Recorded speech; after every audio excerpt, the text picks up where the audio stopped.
Good morning, and thank you, first of all, thank you to Marcello for inviting me. I tell the truth, I mean, this type of audience is not my usual audience, and I try to do my best on one side to be comprehensible, so when I will talk about finance, on the other side I hope to be also interesting in what we do.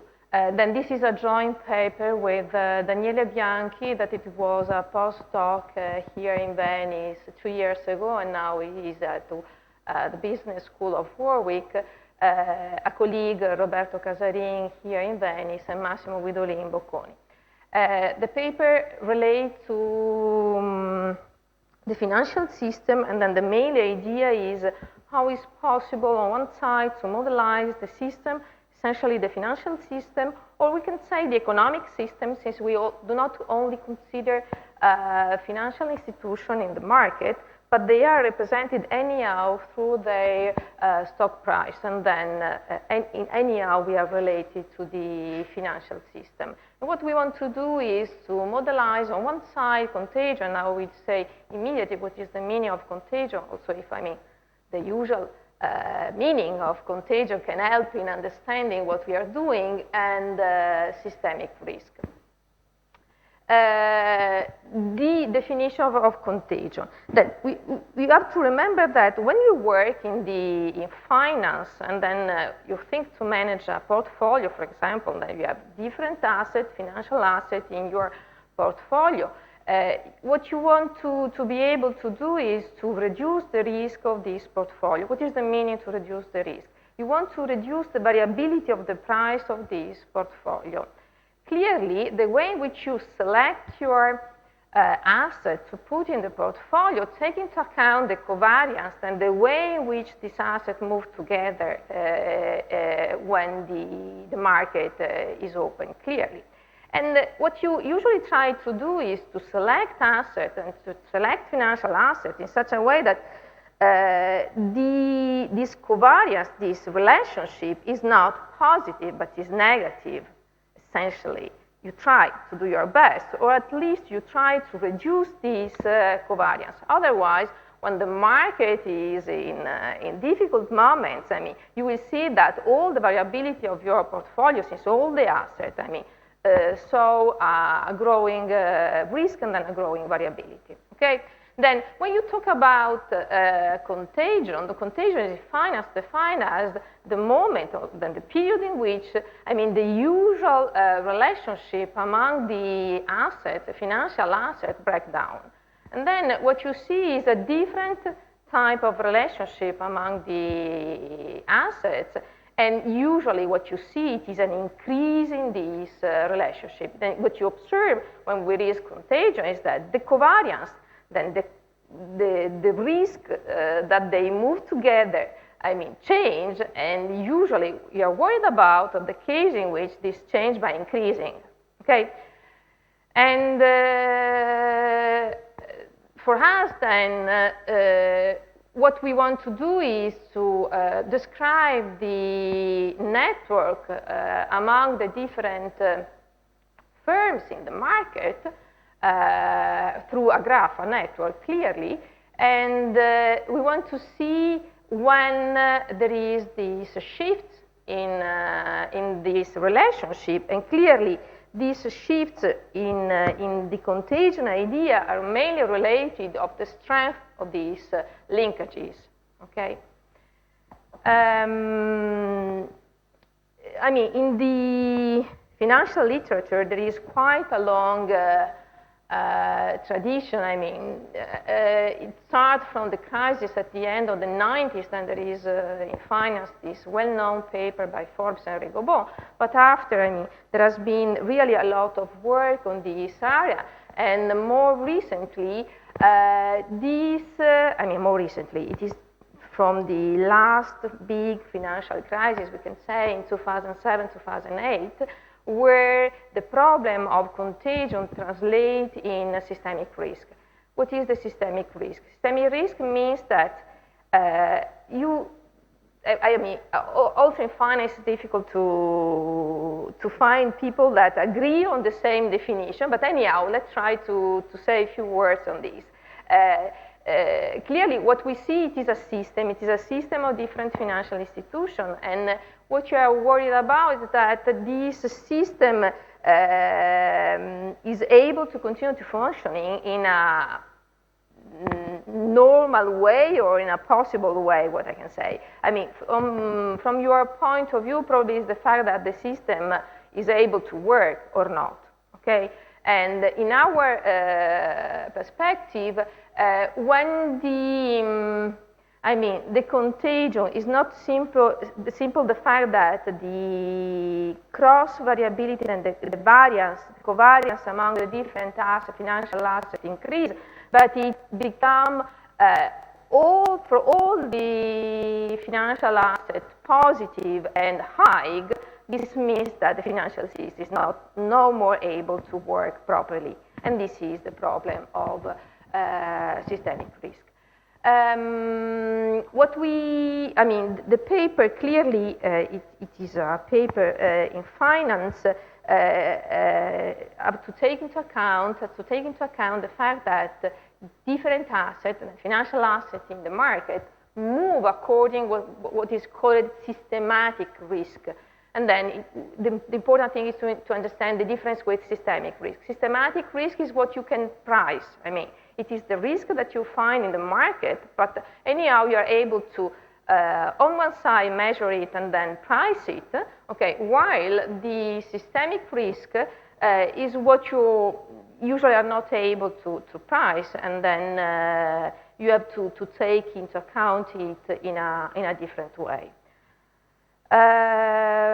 The paper that you find cited there, I mean, say that in the last 5-7 years, we can say, I mean, the literature, financial literature on systemic risk is really growing, and there is several papers and then people, and me among them, working with network to first describe the system and then to try to measure the possibility and the intensity of this systemic risk. I'm an econometrician, then what we will see is not from my point of view, a way to describe the system, but mainly a way to make inference on this system. Then in the paper, what is proposed is a joint inference on the network structure as a whole, and then what we estimate when we make inference is both on the parameter describing the system and on the system itself. In the previous literature, you find several papers that describe the network and then measure the network using or some I can say, relationship among the institution, then flows or interaction in terms of financial instruments, okay? Or it has been measured through using pairwise correlation and Granger causality, okay? What we do is to consider an underlying undirected graph, and then we estimate directly this network. And what we do more is to introduce a time-varying network. Then it is done in a, I can say, simple way, but an effective way. And then the network structure is inferred, but it is also dynamic. And this is the main point now to explicit is that the inference is made from the residual of a factor pricing model. Then what we do is to consider for our different financial assets that we observe in the market and measure through their return on the financial market, and then to have a model, this factor pricing model that describes their behavior and then take into account the systematic factor explaining their behavior, and on the residual part, and then mainly on the variance structure of the residual part, we introduce this network structure, and we allow this network to be time varying. Okay? The literature on this point, on our side, I mean on finance, show that there is dynamics in this network, but not yet introduce a model for these dynamics. Okay, from an econometric point of view, we work in a Bayesian framework, and then the way in which we introduce the dynamics is through a Markov switching model. And since the graph, I mean, is obtained, is described through the variance-covariance matrix of our financial returns, what we consider is an hyper-inverse Wishart model. I try to explain these different points. Regarding the inference, we consider a Markov chain Monte Carlo approach. This allows us, on one side, to obtain the structure of the network and to make inference on the different parameters appearing in the model, and on the other side also allow us to make some test hypotheses, in particular on network measures. The empirical application has been done on 100 blue chip companies that compose the Standard & Poor's 100 index, then mainly on the US market, financial market.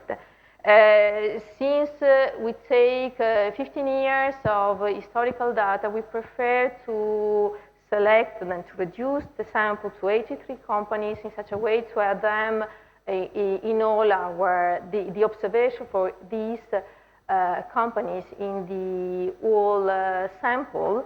And we work on daily data, okay? And then we have essentially almost 5,000 observations for each company, then for a total of more than 400,000 of firm day observation. I will prefer to show this first. Then this is the result, just to give you the flavor, and then I will go more in details. Okay, as I told you, we have what we consider it is an underlying network, then an underlying graph, essentially, that allows us to describe the relationship among the different companies priced in the financial market, okay? And we want to describe their linkages, and in describing their linkages, we take into account both the existence of the linkage and then the strength of this linkage. And the strength of the linkage depends on the covariance among these different financial assets. And since we consider dynamics in this network, the way in which we consider the dynamics is by allowing the system to move from what we call a low systemic risk level to a high systemic risk level.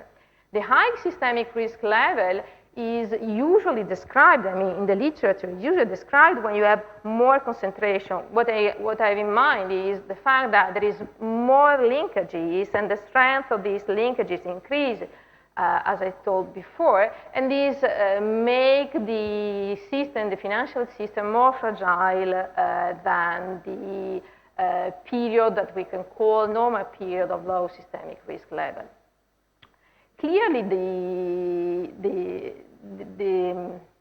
the picture changed in the two different graphs, and for us it is particularly interesting to see First, if it is more concentrated, I mean, here the impression is probably not sufficient. I mean, there is much more linkages on the high systemic risk level. And what is interesting from our point of view is that you see in the light blue the two main actors then in the market will appear to be the financial companies, and this we can understand. I mean, we are mainly working with the financial system. Also, if, I mean, there you have company not only in the finance sector, but also in the other sectors. But we can understand that they have a role in the system, and the other companies that you see highlighted there in blue are the energy company. And what we discover is that the energy company, I mean, have an important role in the system, and mainly in the low systemic risk level. Then they are among the companies that describe and structure, I can say, the market, but they remain important, but a little bit outside the main part of the system during the high systemic risk level period. Then let's try to, but here you have different situation, but I want to before to go here, to describe the model. Then for us, the network is described, okay, it's described by another adjacency matrix A. Then nodes, I mean, are connected through edges. So then 1 if the connection is there, 0 otherwise. I mean, this is quite usual for you. Then the graph is defined by the vertex and the edge set. For us, I mean, as I said, we consider an undirected graph, and the stochastic component in our model is described through a multivariate normal random variables, where, I mean, among the different elements, the covariance equal to 0 means that you have no edge among two vertex. Just to understand the type of network structure that you can suppose to see in our model, okay, where you can have different nodes connected among them with or without connection with other subset of nodes, okay?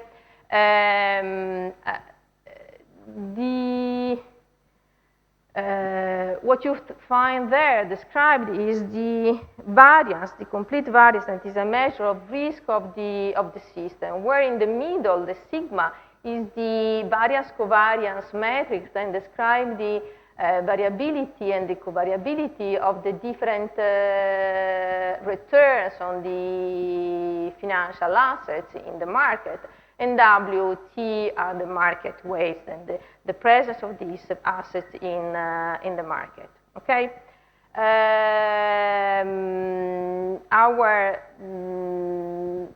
this sigma t, I mean, there is the presence of 0 or not according to the graph. And then the complete set of this possible matrix is the set of all positive definite symmetric matrices with element equal to 0 for all the I and j that are not in the edge set, and for which there are no relationship.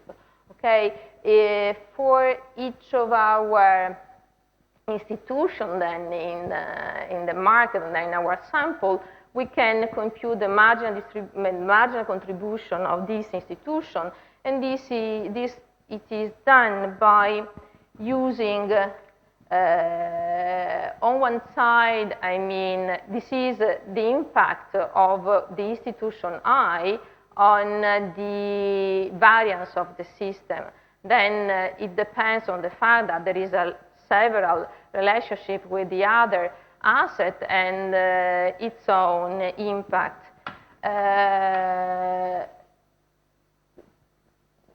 As I said, I mean, we have to take into account both the systematic risk and the systemic risk. To take into account the systematic risk, what we use is a factor model. Then here, what is explained is I mean, it is represented what we can explain, okay, through these factors, and here what remains, okay? In what remains, we have this, our variance-covariance matrix that depend on this graph G.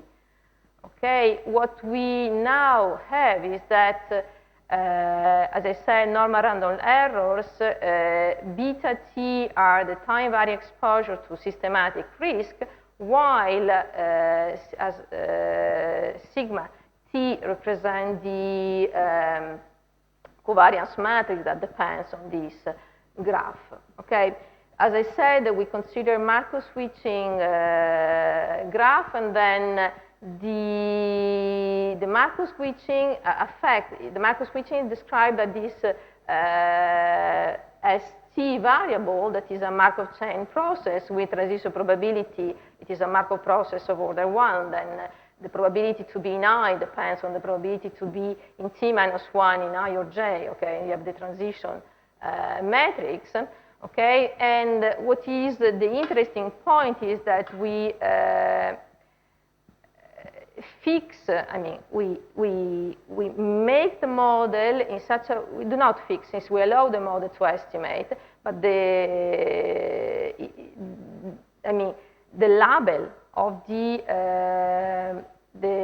state and then on the regimes depend on a measure of connectedness related to the graph. Then, what I'm saying, go to the following one. The contagion in our case is measured by taking into account both the number of ages and on the other side their strength, okay? While traditionally the connectedness is measured only considering the presence of the edge and not their the strength of this edge. The state-specific graph, as I said before, allow us to identify the regimes, and since we want that they represent low and high systemic risk exposure, we make the graph to switch according to the eigenvector centrality. To tell the truth, is not only the eigenvector centrality, it's a weighted eigenvector centrality. This is the way in which it is weighted. And I mean, clearly, the choice could be made with different measures, but according to the way in which the risk and shocks, I mean, go spread in the economic system, in the financial system, it is not only a question of distance then to be close, or it's not only a question of how fast, I mean, the shocks propagate, but it is really depending on the importance and of the different company in the market, and then what we consider is the eigenvector centrality, the best measure able to help us in this. And it worked quite well, and then we are able to identify period in our sample of high and low level of systemic risk described through these centrality measures, and this allows us to interpret and then also not simply to understand what happened, but also to have a sort of measure that allow us to then first to have this measure to represent, I mean, the level of systemic risk in the market, and on the other side, this is the technical aspect, on the other side, to also to have a sort of early warning. I mean, when we have companies that represent a high impact on this systemic risk measure, they are also we show, I mean, that they are also the companies that are more fragile and then more sensible after in terms of losses to problem in the financial market. It has been estimated. I have time for close. Okay, it has been estimated through a Bayesian procedure. Then here you have the prior and the sampling method. To summarize then very quickly,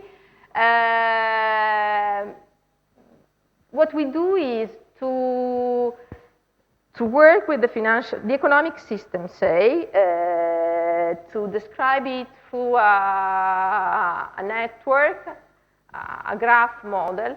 Then through Bayesian method, we estimate the parameters that appear in this network, but also in this model, but also the graph structure and the network structure underlying the system. And this we allow this network structure to change over time. It changes thanks to a macro switching process. And what is interesting is that the regime identification is based on the properties of the graph, on the network, and in particular we use a weighted eigenvector centrality. And this, it is well done, I can say, since it is effective.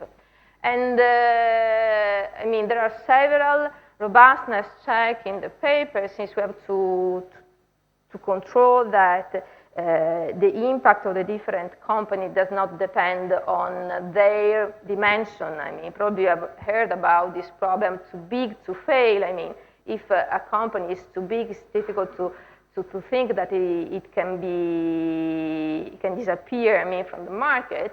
And then we have to control if the dimension of these companies impact on our result or not. And we also control for other systematic risk, as I said, and also for the dependence on the business cycle, I mean, then on the economic condition of the market during the different period. Thank you.